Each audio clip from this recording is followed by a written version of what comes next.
In the year 1965, hundreds of thousands of American soldiers were stationed in Vietnam. Journalists in the war zone relayed the graphic, violent information of this war to American citizens, marking the first ever televised battle. That same year, on a cold December morning, teenagers in Des Moines, Iowa attended school, with black armbands pinned to their sleeve. Seeing the impacts of the war, not only on Americans, but all those involved, triggered great opposition. These teenagers felt strongly the impacts of human casualty on both sides.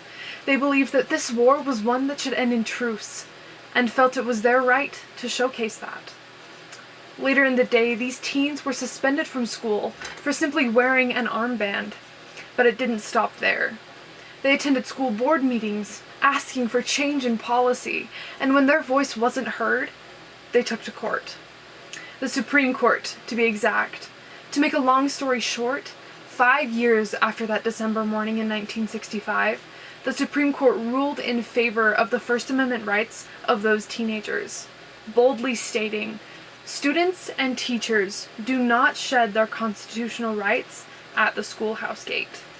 This is the revolutionary case of Tinker v. Des Moines, a Supreme Court case that changed how we look at the First Amendment.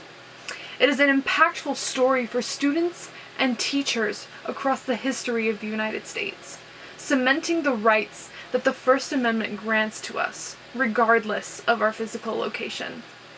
As I familiarized myself with the story of the Tinkers and the long road that they took to victory, I reflected on my own personal experiences inside and outside of school. This case has taken effect in my own high school.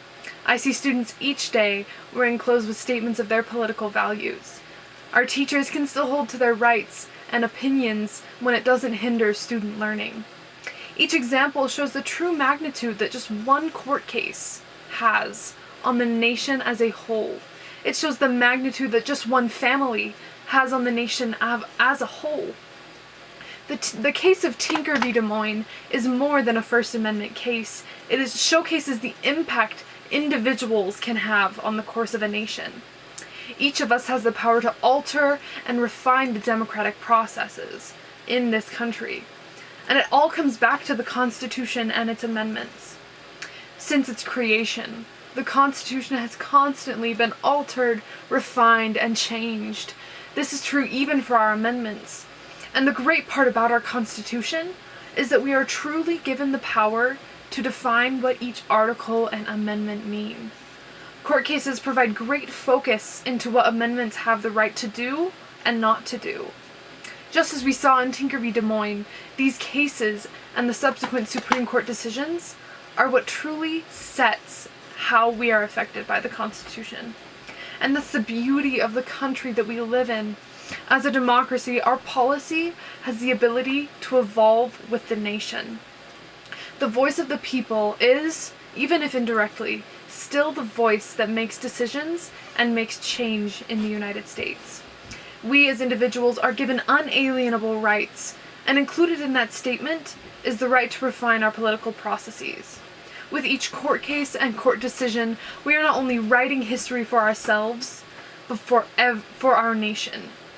It is one of many reasons to be proud to be an American. The First Amendment is another reason to be a proud U.S. citizen. With each pillar of the amendment, speech, assembly, petition, religion, and press, we are given protections to the very things that we hold dear.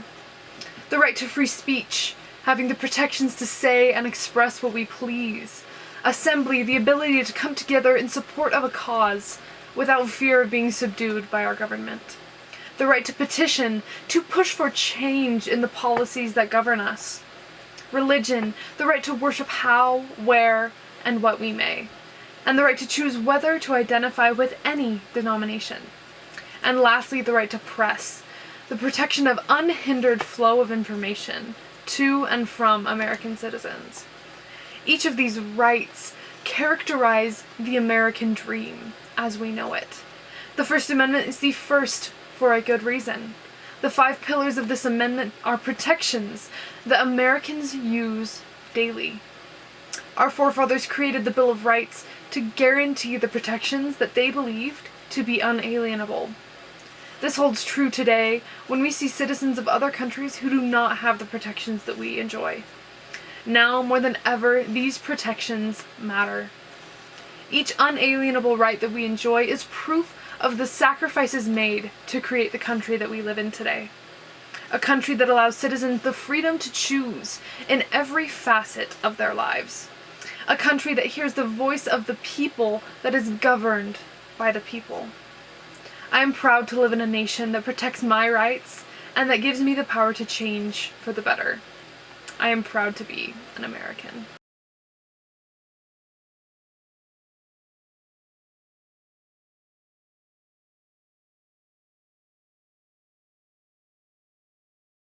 Thank you.